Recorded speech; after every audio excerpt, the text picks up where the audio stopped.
Welcome to our tub. Come on in. It's warm inside, and there's always room for more. This podcast contains adult material and is intended for mature audiences only. If you're under 18, grab your rubber ducky and find another tub. This one's not for you. Hello and welcome back in the tub for episode 235. I'm Mr. Berg. And I'm Mrs. Berg. And this week, we're joined for this episode by another special guest. Thank you, Erica Icon, as she reached out regarding this performer. And as we sat down and really had this conversation, we talk about it in the intro that she has a vast library of what she enjoys doing. And as we dug into it, wow, she really has a broad spectrum from talking movies to food to literally a little bit of everything. Yes. Her movie knowledge and just the cinephile in her is insane. I don't know that I've met someone that is that in tune with movies from old to new. And we do discuss that. You know, it's one of her more recent films is based off of a horror movie that just recently came out. So without further ado, we're going to hop right into the tub and start our conversation with Asteria Jade. You got a queen sitting in the hot tub, don't making the water all fucking gross. You got a queen sitting in the hot tub. I don't know what this doing in this blue shot, not fight my rage. Put your students all away. All right, welcome back in the tub. As we get settled in, we want to take a minute and thank Erica Icon for bringing our next guest into the tub today. This sultry, all-natural Texan beauty has a vast resume of scenes, award wins, nominations, and fans in her short few years in this industry. The girl next door, one time mysterious and elegant, and then seductive the next. There's nothing out of her realm. Working for top studios, the likes of Brazzers, Team Skeet, Hentide, and Biphoria, just to name a few, you can see the versatility in her performances. You think on screen she can handle different roles? Well, her off-screen enjoyments are just as vast as you will see in her social medias. We want to thank her for taking time out to sit and share these stories and herself with us today. I think it's about time we stop talking here and welcome Asteria Jade into the tub. Hi. Hello, how are you? Great, thank you. How are you doing? We are well. And again, thank you for taking time out. Yeah, as we chatted before, it was a day of work. You were on set today, so taking some time after, as we tell listeners, a day on set is a day of work, just like us. It's long, it's tiring, it's work. So we appreciate it. Of course. No, I never miss an opportunity to yap. Oh, hey. Well, hopefully you enjoy our time as we look forward to enjoying it as well and sharing yourself and who it is that has you here today. So as we get comfortable, can you take a minute and let everyone know where can they find you online and on social media? Absolutely. You can find me on Twitter at walrus_simp, and you can find me on Instagram. I have 2 accounts, Not a Simp of Walruses and the official Asteria Jade. And then OnlyFans is walrus-simp. Very good. So again, as listeners know, those links are there. They're highlighted here in the show. We do have them in some show notes. There are some platforms that this show is on that if we put those links, they stop the episode. Zip. I know, I was hesitant for that last one. I was like, maybe a pause there. Well, and the funny thing is, even social media links, there is one platform out there that has literally cut because it was in a show note, not even thinking about it. And I'm like, oh, All right, That's so I have to go back crazy. and edit it out if we put that into show notes. It's wild. Right. The censorship. Exactly. Big Brother and censorship is crazy. For sure. It's gotten worse and worse this year with censorship and us. It is tough. And unfortunately, when we talk about social media, that is the main marketing and promotion. It is. Like a lot of companies go through social media and check your following. So if your social media gets deleted out of nowhere, you lose an entire basis of credibility to some of these studios. Yeah, it's rough. It really is. So the beginning, like you've only been in the industry a few years, correct?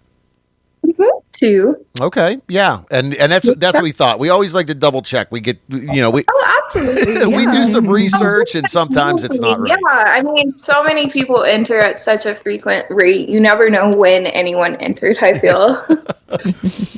So with the point when you got in, what led you down that path? I feel like, I don't know, I always had a little bit of luck and intuition, and I kind of always had eyes on me as like a performer of some sort. I was a theater kid and an artist as a child, and I went to college and got my degree, but like I didn't want to go into that field after I finished college. I don't know, I lost my spark for that. So I think that I just had this natural way with like people where I knew how to charm them over and how to get what I wanted. And one of my friends one day was like, you know, you have a natural dominant presence. Like when I'm around you, I feel very submissive. And that sort of opened my eyes to a whole world. I was like, oh, wow, like if I have this naturally, maybe I can build a business out of it. And that was right around, like right before OnlyFans got started.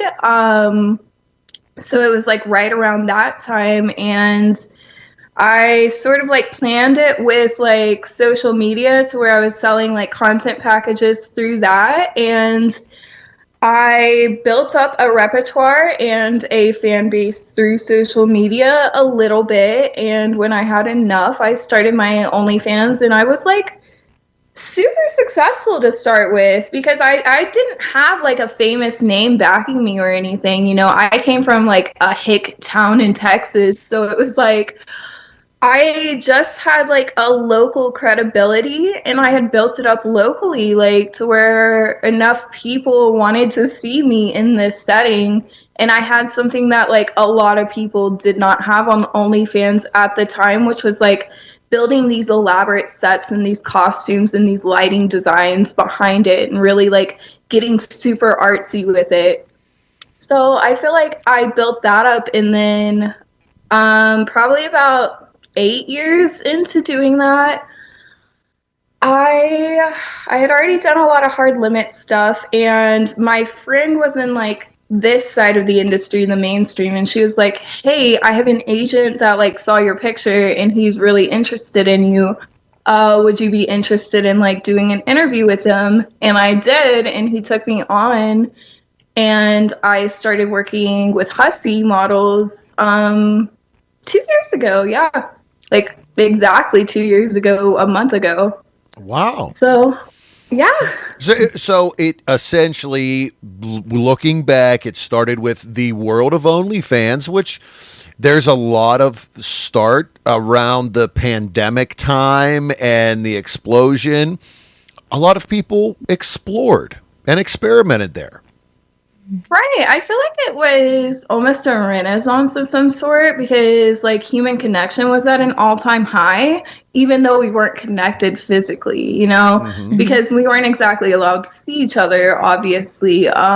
So I feel like that connection was lacking. So people were looking and turning to sex workers who have always provided that extra spark and connection.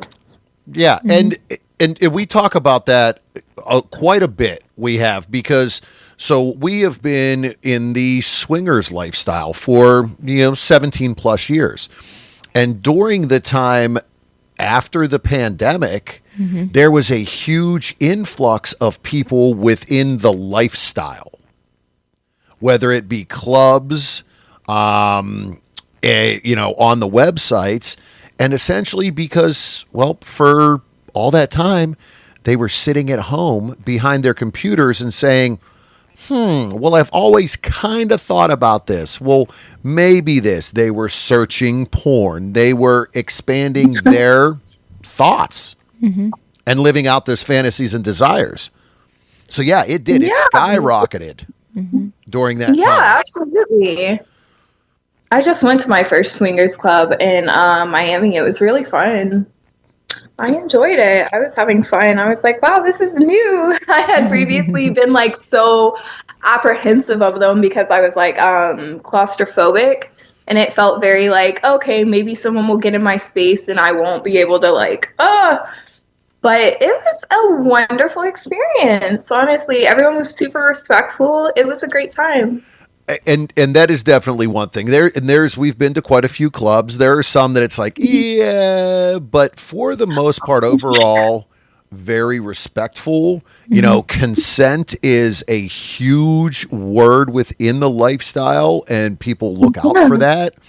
So it is a very safe space. I mean, we've been to a club up in Toronto that is phenomenal. And exactly that. Wow. It was like, wow, this is awesome. Everybody is polite. They're open to just have a conversation. How are you? Very friendly. So I nice. love that. Yeah. Cool. A little side bit. Yeah. And again, it really is. So as you said, you got with the OnlyFans and the art and kind of setting up sets. Is that something that you had from your early time of theaters? Because we've seen on social media, you have posted some wild, your cam room or your filming room. We saw that. I'm like, holy shit, that is awesome. And it took a lot of work and planning. No, I'm big into maximalism. I'm a huge cinephile, so I grew up on a lot of like The Color of Pomegranates and like The Exorcist, these like really maximalist shows. And I remember like the set designs being so much and like adding so much to the plot. So I really wanted like, yes, there's sets obviously where you can hang up your LED light strips and it looks great, but I wanted something where like you saw that and you knew exactly who was filming in that room. So I was like, I'm going to set up like a little sanctuary. I've always been obsessed with history and like medieval history, really, really love like medieval weaponry and the whole knights and maidens aesthetic. So nice. I got to design that. But yeah, it definitely comes from I feel like my theater kid background. We did a lot of like lighting, I guess, lessons in theater, and we did a lot of like sound courses. And it taught me a lot. It just helped me, I guess, become better at production. And I really appreciate like the BTS. I've always wanted to be behind the scenes. I just started directing recently, so it's like I feel like behind the scenes is where I'm very, very happy, but I am able to perform, obviously, and I really, really enjoy performing as well. I just love every aspect of it for sure. Nice. And having that knowledge from, as we talk to people and you look, well, if you're doing photography and video, lighting is so important. And a lot of people jump into the OnlyFans and it's like, hey, lighting is a little bit off. We do this podcast. It's about sound. Like getting into this in 4.5 years of doing it, I've learned a shit ton about audio because it's so important. And it's the little things that followers and viewers notice. Right. It is the details, and it's what characterizes you and sets you apart from everyone else, because anyone can have a podcast, anyone can have, a content room or, can share content, but it's what you do to personalize it and put your eye or your vision into it that really like sets it aside. And, people will really distinguish you through that. So learning just the technicalities of your chosen field is so, so important. I'm sure like as y'all have gone on, you just learn more and more and more, especially with audio. There's so much to learn. I had a friend who was a DJ, and he was super, super into like sound technician stuff, and the science that goes behind that is incredible. It's funny because we have a very good friend who is a DJ and an entertainer. Like he goes to swingers resorts in Jamaica for weeks at a time for parties and stuff. And we were talking today and he was like, it's crazy because I've invested my life into this. And I went to a place this weekend. He goes, and this guy that was literally there, it was terrible. He's like, but the thing is, he goes, this guy charges $100 a night. I charge $250 to $300, and people are like, you're too expensive. But it's night and day. When I go in, people are like, wow, that was great. It sounded awesome. He said, it's a difference, and people recognize quality it. is everything. And that's another thing about like pricing that you can take into like content creators. Like the higher your quality is, the more you can charge, because I've had people that were like, there's no way you get away with like tributes like that, and there's no way like people are just casually sending you money. And I'm like, no, I've set that standard for years. Like it's just how much quality you are producing and how frequently you produce it and everything, Mm-hmm. It's just like when you go to get a tattoo. Just because it's cheap doesn't mean it's good. Yeah. Learned that with my thigh tattoo. Yeah. And You'll find you're right. yourself It's at everything. 18 with like $200 in your pocket. You're like, what can I do with this? Yeah, exactly. I mean, and you're right with everything. I mean, my end, I'm in the food business. I have somebody say, what's this going to cost? And I'm like, if you want it done right, it's this number. Like, oh, do you want it done right? I'll give you somebody that'll do it. It'll be half-assed and it won't be what you want. Like, it's about the quality and the finished product. So, especially with food. God, you want to spend money on good yeah. Mm-hmm. Yeah, food exactly. like nowadays. Mm-hmm. So That's the quality. We just went to the butcher shop recently. I think it was pricey, but worth it. Absolutely worth it. yeah, exactly. So as you've seen yourself, you said just recently getting behind the camera. Is that something when you got into mainstream 2 years ago? Did you envision that? Was that I don't want to say a dream, but was that one of your goals that you had at that point? I thought it was an unobtainable dream more so, because I think, like I mentioned, like I've always been a cinephile. I've always loved film. Obviously that comes with a love of directors.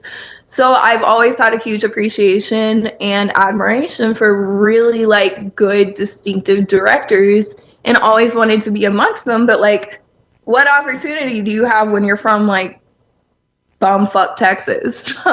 So you're just like, that's a very like nepotism industry, I did know like through this outlet, it would be easier to definitely like work my way into being behind the scenes of a camera and getting that education, a lot easier than indie filmmaking, which I have been a part of, luckily. I was an intern for A24 for a brief period of time, and I got that little aspect, and that was through a sheer amount of luck, But I knew like when that opportunity went away, I wasn't going to be put into mainstream film or anything. So I feel like porn came along at the right time where I was like, I don't really know what to do with my life, but I know I have all of this passion and I know I'm good at this. Mm-hmm. So I'm going to put it in this, and if it takes me down a path, it will.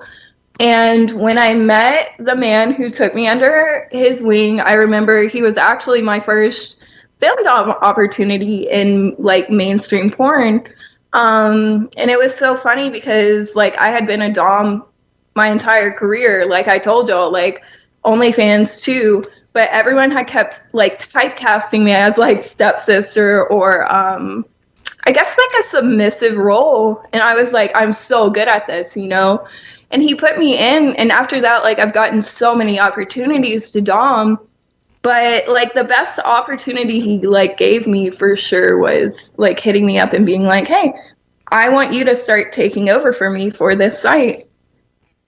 Awesome. And it was really, really cool to get that. I was like, I mean, manifesting that to a degree, I think in my subconscious, I was like, I really would like kill to be a director for a film dom site, you know? And then I got this opportunity and I don't know, it was like a dream come true. Very nice. And all it is now is onward and upward and learning and putting your vision out there. Definitely, because I feel like I've always been a photographer. Now it's learning the videography side, and yeah, it's a journey. There's so many buttons, so many buttons. There's a button for everything. I can imagine. So when we look through your content, like there's cosplay, there is dom, there is the stepsister. Is there something other than the dom, which you've said, that you have gravitated towards? Oh my gosh, foot fetish work. Okay. It's the craziest thing. I have found myself with a huge foot fetish. I guess I like started out subconsciously with this foot fetish, and then I actually worked with a friend of mine, Grimy, who works for Bang Bros and runs Goth Girlfriend. Shout out to Grimy, he's wonderful. But I remember working with a scene with him, and we were doing foot play stuff, and I just was like, I might just be equally into this. Like, I actually am totally into this. And I like realized it about myself. So I started doing a lot of like foot worship stuff. And I always work in a toe to my scenes where I'm like sucking on a toe real quick. Nice. And yeah, I feel like that's a little avenue I would have never figured like finding myself down, but I do. And I feel like my anal recently, like, I've been doing much better anal scenes and really appreciating the scene better, being in the moment. And that, so, you know, the anal world, you see people are either all in or they're not, or it takes a while. There is definitely a lot there. The foot fetish world, I mean, I know where you are. That's more you than me. I got it. You I have a foot fetish? Yes. No, she is just like, no feet. I am like, Awful. oh yes, I am all like, yes. So do you know the science behind that? No. Okay, so right here in your brain is where your body parts are located. And right here is your genitalia. Right here is your feet. So your genitalia and your feet will get crossed over sometimes. And mentally, you'll get those wires crossed over and you'll confuse that like receptor for genitalia. And that's where like the horniness and the turned onness for feet comes from. Interesting. Yeah. Great. And yeah, there's always been something I've been like, oh yeah, like women's feet and feet.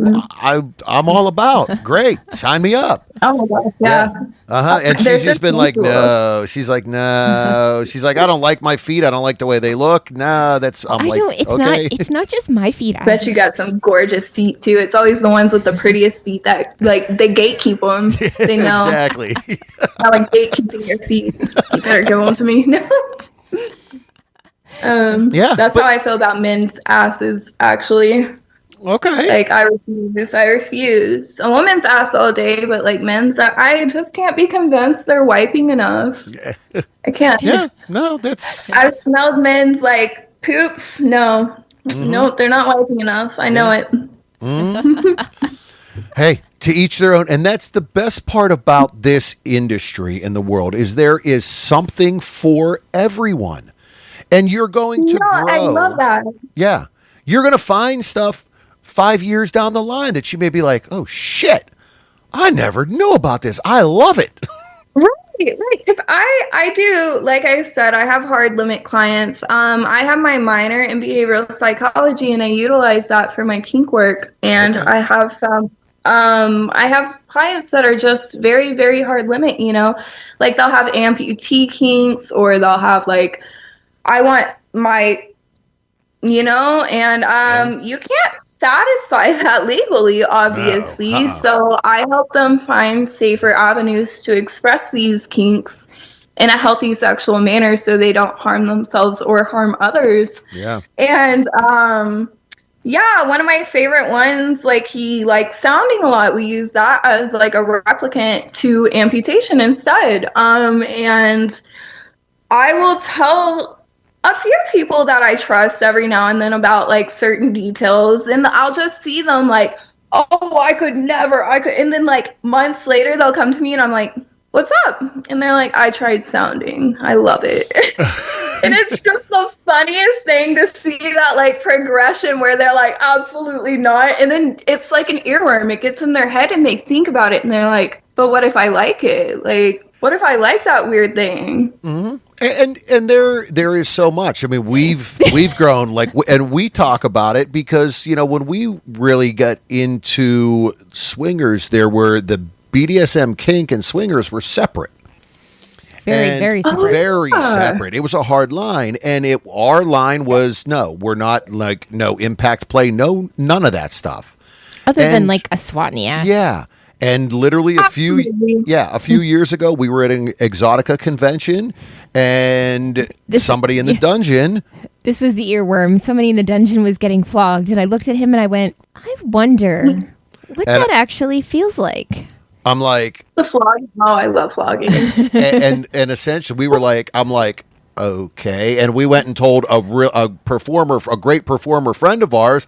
I was like, so, and she's worked for kink.com and all that, and she goes, we're going shopping. We're going shopping right now, and took her over, and they came back with a flogger, and I'm like, okay, here we go. She was proactive about it. She was like, we are going shopping now. Like, let me walk you through this. I'm like, okay.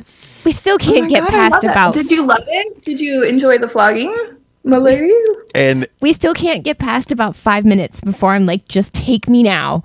No, for real, it does that. Mm-hmm. No, I feel that. My best friend and I, we did a whole thing where I was dumbing her and I started flogging her, and I was waiting for her because she doesn't do a lot of like hardcore submissive. So I was waiting for her to be like, that's my limit, that's my limit. This girl just started taking a bam, bam. And I was like, are you good? And she's like, I'm about to get like really feral. Please just keep going. And it was just like, that's what I love about like BDSM and everything, is opening people up to new experiences and like truly like satiating someone's curiosity. Yeah.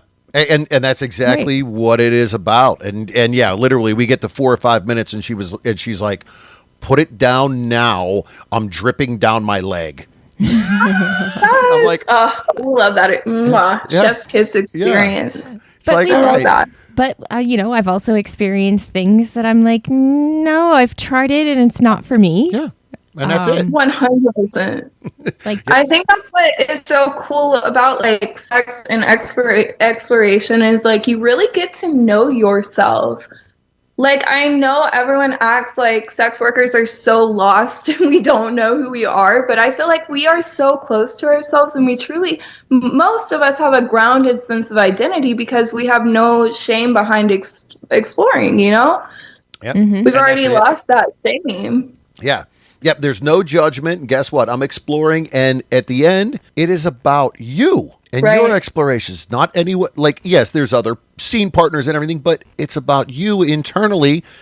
And I'm enjoying my short time here and exploring new things. We only live once, and I know that's an overused saying, but I really try to use that like once a day to like really justify myself exploring or doing one side quest that takes me out of my comfort zone, or just, I don't know, truly living, because it's like you can do the most boring average little thing, but like try something new every day. Try something new, learn something new. Like, yeah, there's no reason why you shouldn't be. Yeah, you can get up and go to work every day, come home, have dinner, get a shower, go to bed, and do the same thing. Or you could throw a twist in there. What the hell?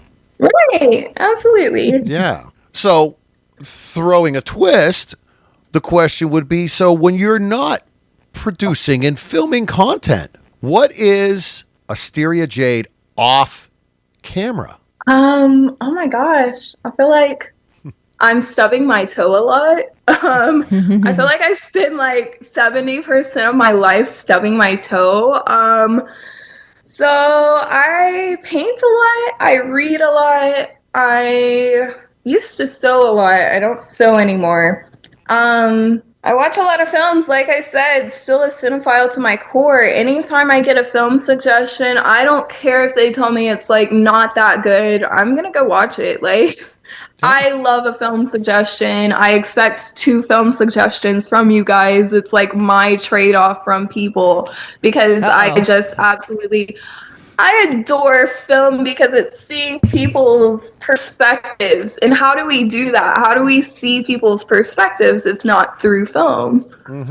We might have to get the kid for that one. and that's Our son is 21. He is a big movie. Like, there was a point we thought he was going into that career. And he is a friend who actually has a degree in production, and they've done short films and all kind of stuff. And like movies, I grew up, my parents owned a video store growing up. Oh, how cool. Physical media is my shit too. I love physical media. Yeah, like the world of VHS tapes. I mean, literally that was my first intro into porn, was VHS tapes. So cool. Another shout out to my friend Grimy. He used VHS tapes for our merch for Goth Girlfriends last year for ADN. It was so cool. I loved seeing like a VHS tape, you know? Yeah. So you know, video and movies were a thing in growing up as well, that I was always around it. I mean, I think that I was probably 8 or 9 when my parents opened that store, and they closed it when we were in college. So it was, we were 97, I think. So literally they had it for almost for 15 plus years. I grew up with movies everywhere. Right, all the time. Yeah. So again, it's fun. And what a good era to grow up with film too, because some of the best movies of all time were released in that whole era. Yep. Yeah, the mid to late 80s and 90s, like that is your classics. Oh, absolutely. Some of my favorite films, Suspiria, just some of the best films of all time. Yeah. And we know, because of following social media, you do get into the kitchen a bit. We saw the other day you couldn't find good Mexican, so you made some at home.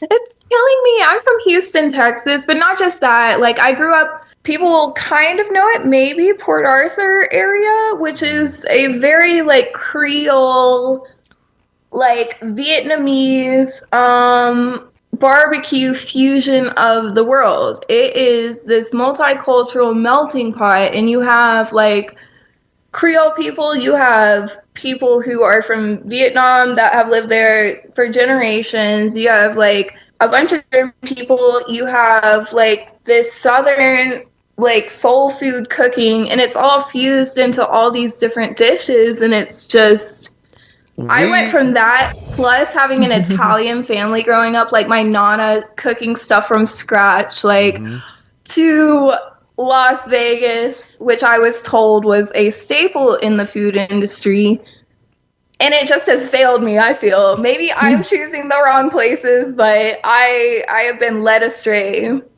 And you definitely have to get away from the Strip and dig in Las Vegas. But We are Yes. booking a trip because literally, if you just said melting pot of Creole, barbecue, Vietnamese, and Southern, like, I'm telling you, I am give you all the about best. it.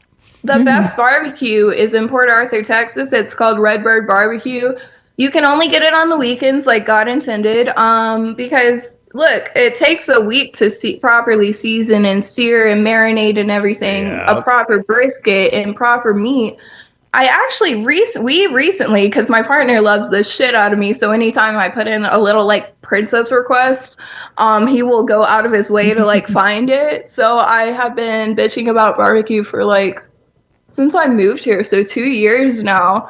And he went out of his way and he's like, I found a barbecue. There's a Texas Pitmaster. I'm not giving the names to this entire like world, but I will tell y'all privately one day because I don't want everyone taking my barbecue. But I Nice. found one and it tastes like Texas and it was a relief. Like I was almost crying tears last night because I was biting into it and I was like, oh my gosh, it's seasoned. Yep. They seasoned the food. Well, I found it, and yeah, but you're right. Those things are labors of love, and it's Yes. funny because we'll have people that they're like, "We're going out. You want to go out to dinner?" And I'm like, "Sure." And they're like, nah, "You know what? Let's just go out for drinks because you're too very picky." critical." I'm like, but the thing is, I do all my own barbecue. It's an 18-hour brisket. It's cured and rubbed yes. for 2 days. Yeah. I'm doing my own Heinz. I have a whole Cuban street roasting box. Like That's amazing. that is, it's so important. But I love Cajun Creole food as well. Like, Let me tell you what, Southeast Texas has a certain style of crawfish. If you go during crawfish season, you will never have crawfish better than the Vietnamese crawfish places. They like boil it and toss it in like, Vietnamese food can be spicy. So it's like you get like this very like spicy mix with a lot of garlic and like a little bit of clove, I would say. But Yeah. it's one of the best flavor profile. And I'm not big on crawfish. I'll just eat like the corn and the sausage out of it just because I love the seasoning so much. I'm like licking the seasoning off of the stuff. It's just so good. And we have gumbo. I mean, we have gumbo. Look, like when you come from a section of the world that has gravy soup, like nothing is going to compare. We have boudin, which is like, do y'all know what boudin is? Yeah. Y'all know what boudin is. Yeah, you do. Yeah, I'm like, someone knows what boudin is. So it's like, we don't have boudin out here. We don't have true kolaches. You don't have those like delicious donut stands that have the melt in your mouth donuts out here. Like you have the novelty donuts and I want to give them credit, but it's like, that's a whole cake, bro. You're just giving me a cupcake. Yeah, and it is like things are so regional. To find those that remind you of home, it's like, Right. oh boy. Yeah. And that home bite is when you really come from a place that you cannot miss with a meal. I mean, like your average Mexican and where I come from, like your average Mexican place is going to smoke any place out here. And that's, it's so sad. It's so disheartening to me because I used to walk into like our local taqueria and no one speaks a lick of English. I buy a ball of tamales that are wrapped in saran wrap and I go home and have the best meal of my life. And you're right. There is so much because so much of the Mexican Hispanic food in this country is Tex-Mex style. It's Americanized. And I am one where, yes, good tamales. There's a place in Pittsburgh and they are a Hispanic distributor, food service distributor and market. And so cool. they make all their own tortillas and everything. And they have a street stand set up. And literally you go through on a Saturday and Sunday and it's like, give me 3 chorizo tacos. Here you go. They don't have salsa and lettuce and all that. Here's your tomatillo sauce, your onion, your lime. Places, though. Here's what your stuff is. We pre-made. Here you go. There's a place in Houston called Brothers Tacos, and every single morning, and all they serve is tacos. Like, I'm shitting you not. There is nothing there except for like it is the Subway of tacos. Nice. And every single day, there's a line down the block, like 5 blocks. And this place has been around for years. Years. Just because you can go in and get a simple taco. Because I think the problem with Vegas is they try too much to decorate the food and the soul is lost, you know? The soul is what makes the food so good. You have to have love in your heart, you know? So it's like you get maybe a good bite. I will say there's a few like junk food places here and there in Vegas where I'm like, ooh, okay, good bite. But like I can't eat bacon wrapped hot dogs my whole life. Like, Yeah. you know, there's a limit on what my heart can take. Yeah. Yep. And again, yeah, we were out there for AVN this past year. I love Vegas. I'm a fast paced, high energy person to where like I can go out to Vegas and have some cocktails, gamble. Did y'all do midget wrestling? I would have loved to if we found midget wrestling. Oh, if y'all ever want to come out here, I'll bring y'all to midget wrestling. Nice. We're homies. I'm homies with the midgets. They're so fucking chill. You can get up on stage. They'll smash you in the head with like a trash can lid. It's so much fun. Oh, nice. Yeah, that got to be on our next trip out to Vegas. Yeah, it's a wonderful city. And everything that I'm like, look, every food is off strip. Let's try to find something that's at least there is this taco place that we didn't stop at. Which the one coming past the airport, leaving the airport, we were coming towards the strip, and there was a place. The reviews were like, "Oh, it's great, it's authentic, it's traditional." It was like 2 blocks from the Virgin. It got to be on our list next time we go there. Okay. But we heard great things about that. So, yeah, hey, you never know. So, like, suggestions pay off, and you're like, wow, like, this is actually, it worked out for the better, you know? Like, you can never go wrong with, like, Blueberry Hill, for instance. Like, it's a Vegas staple. It's a great diner. You're not going to get bad breakfast anywhere, I feel. So, it's, like, dependable. We had great pho when we were there. You had what? Great pho. We went to this Vietnamese place, and it was actually a couple who are performers. They own they have their own production company. They called and they were like, "Hey, we're like 2 hotels down. We're coming to pick you guys up, and we're going to lunch." And they took us. This place was in a strip mall, off of the strip, this little corner, and we walked in. It was husband, wife, and their kids. Spoke broken English. It was phenomenal. I mean, some great stuff. You'll just always know that it's going to be amazing food if they don't speak English. I mean, that's it. That's what makes America great, honestly. Like, thank you so much, immigrants, for instilling your culture into our fucking system, because what are we without you guys? Yeah. Hamburgers and hot dogs. That's it. What else? Jesus, so much good food comes. I mean, my nana's an immigrant, and she just would make mozzarella from scratch, gnocchi, like anything that can be made from scratch, she would make it from scratch. And it gave me such an appreciation for cooking, you know? Yeah. Because you'd sit there, like, as a kid talking to your grandmother, and you're starting to absorb the fact that, like, every time your grandmother's doing something out of love for your family, it involves food. So it's like, that's it. Wow, how cool. Like, food is the center of all of this, like, stuff that our family revolves around. So yep, it's family and friends.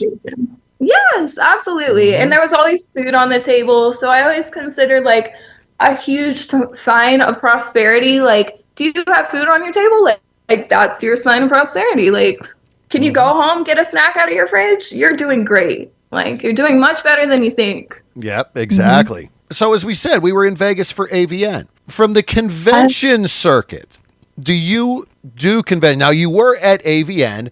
I will say, as we were wandering the floor, we did pass by your booth. We did see you at a few points during that. It was crazy. It was our first time at AVN. It was like, that was probably the most congested area. It was so busy this year too. I was overwhelmed. I had like my busiest AVN. I've only been to 2. My first one, no one knew who I was. Second one, too many people knew who I was. So it was like, I'm going to do this for not the amount of time that I promised standing at the booths, because everyone was in my space and I was like, I can't do this. Like, told my agent, was like, hey, I I have another booth in like 10 minutes. I'll probably be at your booth for like 10 minutes. She was like, you're good. Just don't get overwhelmed. So, yeah, and it was very that crowded. That area back there. Yeah, because you were across the back wall at one point, correct? Yes, that back wall where it just gets so, I don't know why traffic just comes to a standing point right there. It just clashes right there. And then like I was in the corner and I think there was another really big performer right next to me and she had a huge line. And I was like not letting my lines form because I was just not about to do a line. I was like, hey, how are you? Let's take our picture. If you want to see me later, I'll be at this booth. You can come talk to me then, you know? Yeah. Because I knew that booth like needed the traffic a lot more too. And I would rather redirect traffic to that booth. Yeah. I was like, you know. Mm-hmm. But yeah, how did y'all like it, Ian? Did y'all get to meet everyone you wanted to? So it was good. From our standpoint, we got to meet a lot of performers that have been on the show just like this that we never met in person. Mm-hmm. Awesome. Which was really good. Yeah, I bet that's a little surreal to have that almost kind of weird disconnect where you don't really like meet people, but you do meet them. Yeah. Mm-hmm. Yeah. Yes. So that was nice. And it was surreal to us because there were some people that we had not met. We might have just corresponded on email or something like that actually stopped us and said, hey, aren't you? And it was like, okay, there were people that we've met over the years that hadn't seen in a while that as we're walking would grab her or grab me. I mean, I was walking and, Tommy Gunn grabbed my arm. He was like, hey guys, make sure you stop out there. And I'm like, cool, man. And we had seen him. Tommy. Yeah, he is awesome. We met him at one of the Exoticas. So that was the question. Have you done Exotica? I did one. I'm actually, because it was like, it was so heavily required. Okay, so you have to realize before like I got into porn, I didn't like watch porn or really know anything about it. So I didn't know about all these conventions and everything. And my friend Madison Wild, she does like all these Exoticas and she's like really well known for doing Exoticas. So she was like, just come to Chicago with me and Tadpole. Love Tadpole. I was Tadpole's like, sure. A great like, guy. Yeah, I was like, sure, why not?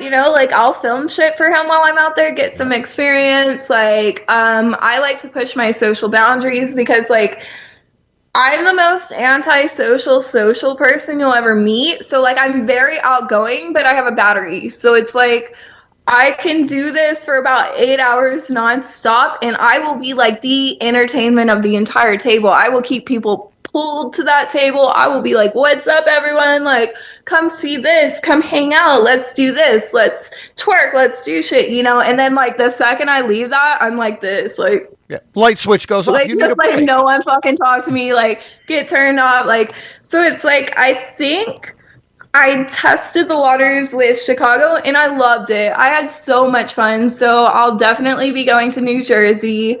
I have some really excited, like super maximalist cosplays planned. Nice. I'm really excited. Super fun. Awesome. And we do all the exotic. Being we're East Coast based, it's always like we started going to New Jersey 8 years ago. We do Chicago. We went to Miami last year. We may go this year because it's in December. And we can get out of the we can get out of the weather and the cold. Miami isn't a very well attended one. Opportunity to go to Miami. Yeah. It is not a very well attended one though. It is a very slow one. I think I had gone when I first started the industry, but I didn't like register the event or something. I was just like, okay, I'm here. Yeah. It was great because essentially we had dinner and we just hung out with industry friends. One night we were sitting at the pool until 5:30 in the morning, drinking bourbon, smoking cigars, bullshit, and just having a good time. Those are the best nights. Yep. I love that. That's what Miami's for too, I feel. Yeah. I remember my friends and I went for Expos and we were all supposed to be like attending social events, but our Airbnb had like a super awesome pool. So we were just like, pool time. Yeah, here we go. Pool time. Yeah. So again, awesome. If you'll be in New Jersey, New Jersey's a great time, and as you said, never been to the East Coast. I'm Okay. excited. I've always wanted to go. Super excited. Excited to see all that haunted stuff too. My partner and I were thinking about doing like a spooky tour after Exotica. Okay. Because I'm a huge Halloween fan, shockingly. So No.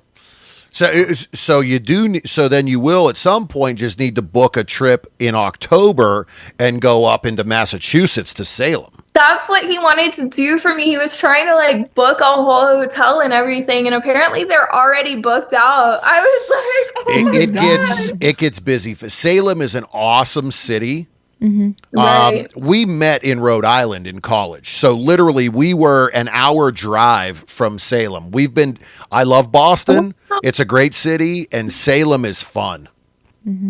I hear Massachusetts is so beautiful too. Like, that's my thing. Like, I actually really had never seen natural landscape beauty because I grew up, like I said, in Texas in like the oil fields. It's not pretty out there. Like, I love Texas to death. You can always see a starry sky, but it's not a beautiful state like that, you know? It has its little sections that are very pretty, but it's very much flatlands, plains. Yeah. That's it. And so my first time even like seeing mountains or anything, I was going out, I think my first time seeing mountains, I was in Colorado, but it was like a really brief, short time. So I didn't really get to enjoy it.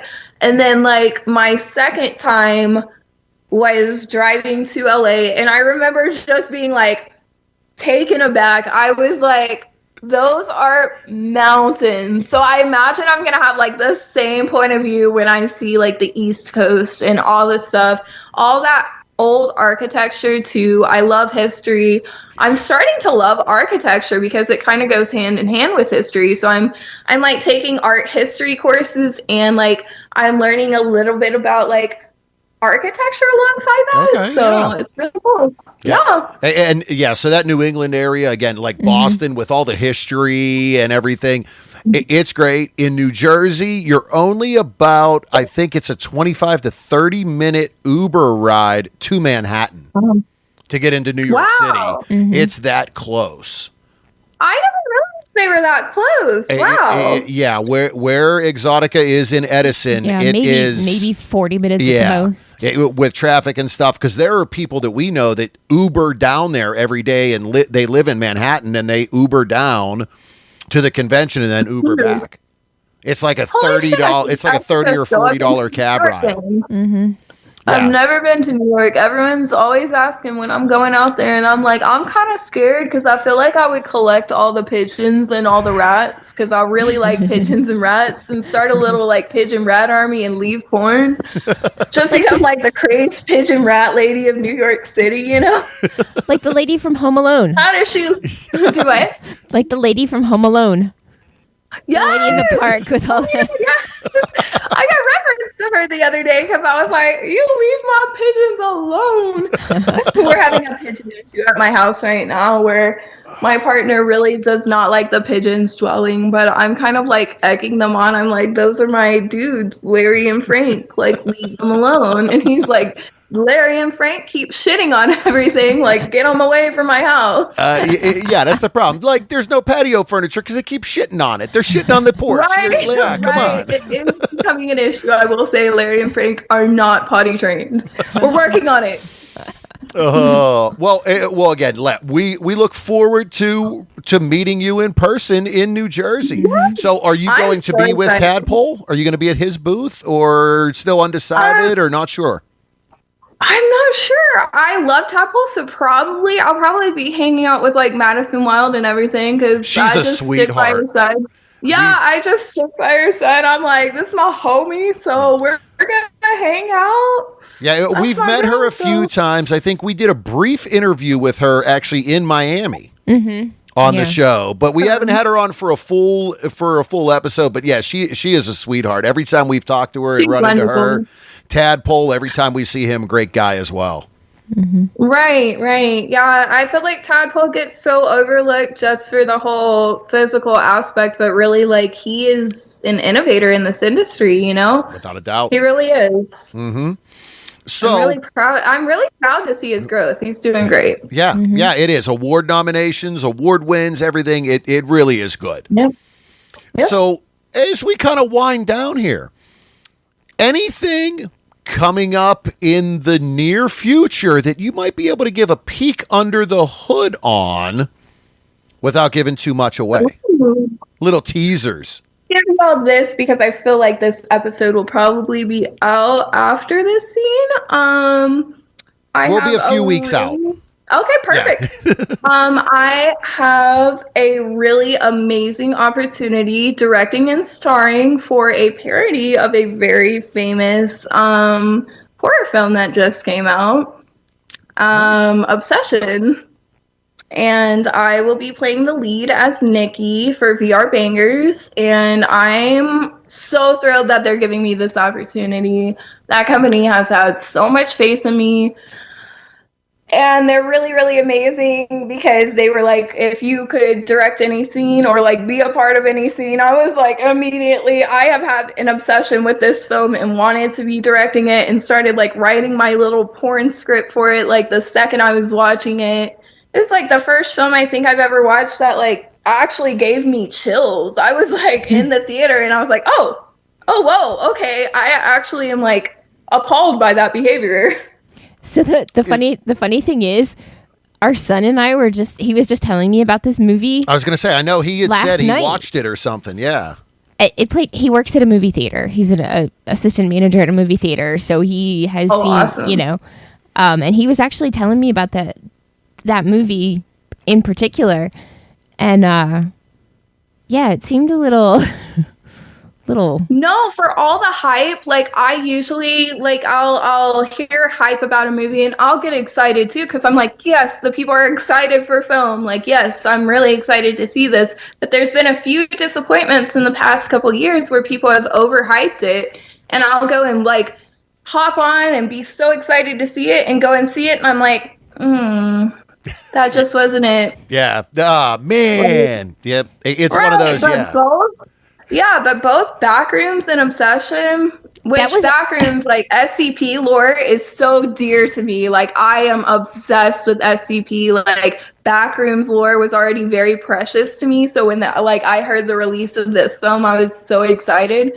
But Obsession took me for a surprise because like I just was not expecting this film that everyone kept talking about with such a simple plot line to take me for a loop like that, where I was like, Jesus, like. This is horrific. Interesting. Yeah, and Backrooms was the other one he was telling me about because he brought home one of the movie posters. Oh, how and he cool. actually has it hanging in Does his... he get to keep a lot of those posters? Yeah. I literally just had the conversation with him a few weeks ago. I was like, hey, I know that Mel Brooks is releasing another Spaceballs. Isn't it coming soon? He's like, no, it's next year. I went, I need a poster when it comes out. Yeah, they're doing Spaceballs 2. It comes out at the beginning of next year, and I'm like, I haven't been to a movie theater since the release of the last new Star Wars, because I am a Star Wars. Oh, but Mel Brooks. freak. I mean, you go for Mel Brooks. Like, Yeah. I just got so hyped hearing. You have to understand, like, Mel Brooks and Monty Python shaped my entire sense of humor, which is why, like, I think a lot of people think I'm not funny. So I am like, Yep. I Monty swear I'm Python, funny in, I'm like, right a there with Monty you. Python way. Yeah, Monty Right, Python. like, Yeah, I here we go. It's just very dry, you know? I love that British sense of humor that, like, you have that second guess where you're like, was that a quip? Was that a joke? Yeah, exactly. No, it was. Like, that's so exciting hearing about that Mel Brooks. Oh, my God. And Spaceballs, of all things. Like, very exciting. Yeah. You're so lucky to get the poster. Yeah, I'm they so started jealous. teasing it, I think, at the end of last year, and I'm like, oh, is this really going to happen? And I'm like, dude, Mel Brooks is like 98 years old. 99. Like, yeah, he's 99, but he directed it. I was like, Mel Brooks is alive?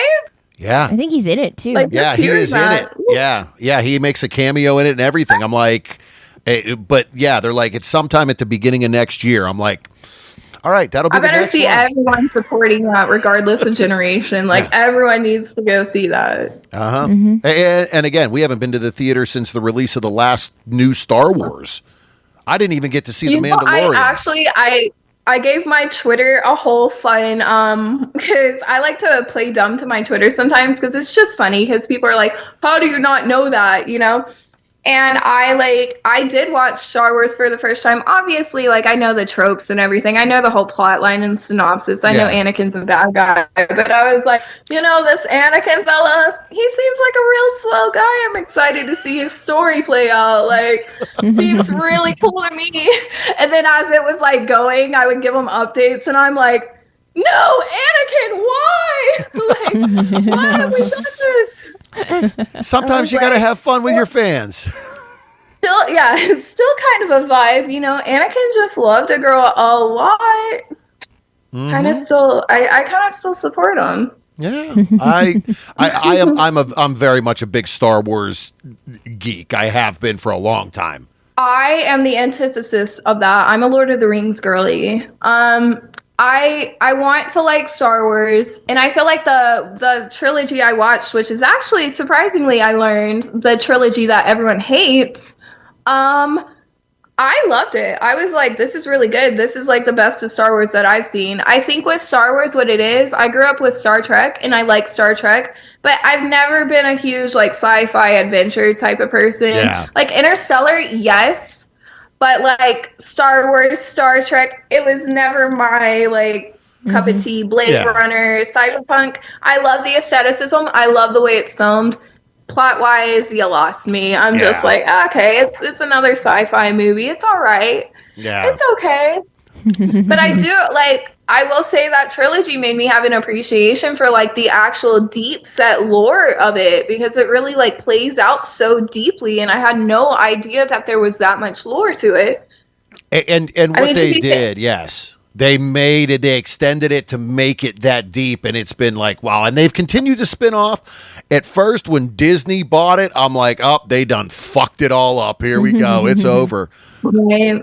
And they've done it fair up to this point. I've still been. I'm like, okay, I'm not pissed off. No, that's so good to hear, especially as like a Percy Jackson fan. Like they tried, they got great actors, but it's just like it's too kid now. I can't watch it with my adult brain. I'm like, it's not good anymore. I don't know if it was just for kids and that's why. Yeah, it's like certain fandoms you'll get through Disney, and you're like, that's rough. Yeah, that's wrong. Yep, I'm Star Wars, and then Quentin Tarantino. Love me Tarantino films. Is a rough one for me because, of course, I love his films. But every time that man makes a statement about something, I just like, brother, keep your opinion. Because when he came after my baby Paul Dano, you have to understand, me and Paul Dano have history, okay? When I was an intern for A24, I remember FaceTiming my boss while he was on the red carpet with Paul Dano behind him, and Paul Dano went out of his way to come and say hi to me. Like, he was that chill of a fucking dude. And, like, I don't know, like, Paul Dano is a good actor. You just, like, if you don't get it, you don't get it. And I feel like Tarantino going after him was so uncalled for, because I'm like, dude, you're Tarantino. Like, you are good. You are one of the best. Why do you have to go after, like, such a low blow? Uh-huh. And, like, I promise you, Paul Thomas Anderson knows who he's casting. Yeah. Like, that was my thing. Going after him for the There Will Be Blood performance out of all of Paul Dano's work, I'm like, wow, that's probably not the performance to go after him for. I couldn't believe it because I was like, that seems like someone Tarantino would have in his films because he has so much character to his face and everything, you know? But I will say, like, Tarantino, if you like Tarantino, there's a director, I don't know if you've heard of him, J.T. Molnar. He made this film called Strange Darling, and it's a masterpiece. It's filmed on 35 millimeter, and it has a lot of color psychology. It has one of the greatest twists I've ever seen. It's really, really good. I wrote that one down. I'm going to search that one. It's really good. It's underrated. It has a whole Tarantino feel. Nice. It's really good. That's awesome. That's when you can watch it by yourself. I'll grab a cigar and a bourbon and sit in a hot tub, and I'll find it on some streaming service somewhere. It'll be somewhere for sure. Right. Well, it has been awesome getting to know you. This has been an awesome conversation. we thank you. Absolutely. It's Yeah. been great talking to you guys. Yeah, we thank you again for your time. Congratulations on everything you've accomplished up to this point. Good luck in the future. And we Thank definitely you. look forward to meeting you in person in New Jersey. Wow. In a few freaking months. It's like the end of fucking July already. Where'd this year go? How crazy is that? Like, we're already halfway through this year. Woo. Yeah. So CERN is making time accelerate. Yeah, no kidding. So one more time, real quick, before we go, could you let everyone know once again, where can they find you online and on social media? Absolutely. You can find me on Twitter at walrus_simp, on Instagram at not a simp of walruses, or the official Asteria Jade, and then on OnlyFans at walrus-simp. Awesome. Thank you again very much, and enjoy the rest of Thank you so your much evening. for having me. I appreciate it. All right. Have a good night. Y'all as well.